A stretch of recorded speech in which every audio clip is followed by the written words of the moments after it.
СМС кімнен екен? Айлық деген сұлу қыздан ғой. Рас па?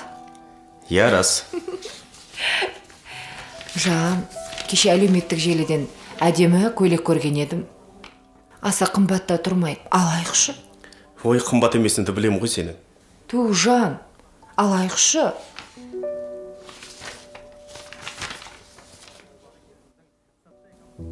Сен көйлегіңді қоя тұр. Ағайын туыстарымды сағындым. Ет асып дастархан жайсаңшы. Мен оларға қоңырау шалып шақыра берейін. Бас қосып алғалы біраз болып еді. Мейлі, келе берсін. Құдай қаласа бір мәнісі болар. Азында ерте тұруым керек еді. Жатайын. Осының ағайтеуір туған туысқандары бітпейді. Мен бәрібір сол көйлекті алам.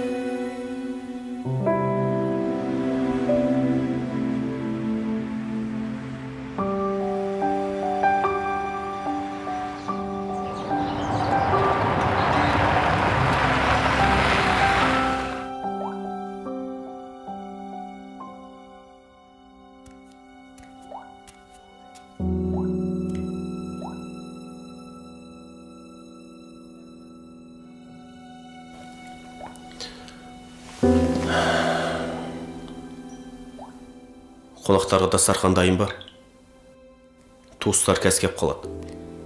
Ештен әзірлеген жоқпын. Бөтен емес, жақындарыңыз ғой. Үйде не бар, соны жей салады да. Бірдеңе дайындамайтын болсаң, неге кеше айтпадың? Кәскеп қалады. Енді не істейміз? Оларға қоңырау шалып, келмесін деп айтыңыз. Бітті сонымен. Бөтен емес, туған туысқандарыңыз ғой. Сүннет деген ойдамын.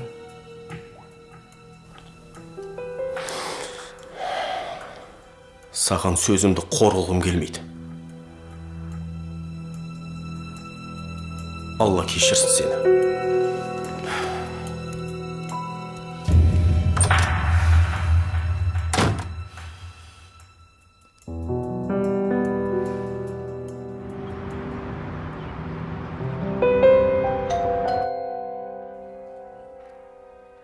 Ашық кіре бер.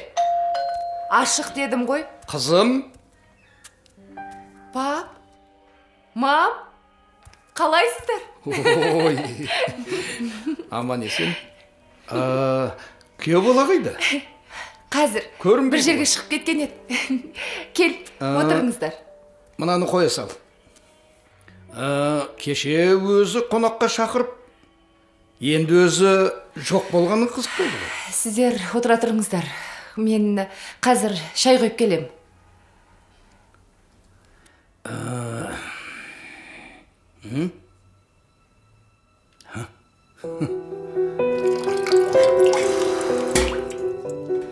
Үйдегі барымен жақындарымды күте алмаймын. Жоқ, оларға тура келмейді. Күйеуімнің туыстары болғанда бір мәнісі болар еді. Бірақ өз туыстарым емес. Қалайша өз туыстарыма көрімсіз дастархан жай алам?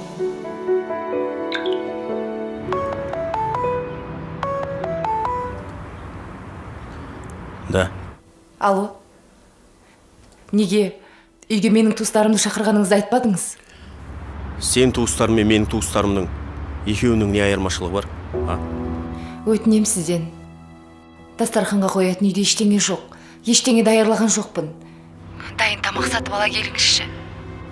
Мен қазір үйден ұзақтамын. Сосын олар бөтен емес. Сенің туыстарың. Менің туыстарыма бермекші болған үйдегі бар нәрсемен оларды да қонақ ет. Бұл саған өмірлік сабақ болсын. Менің де туыстарымды құрметтеуді үйрен.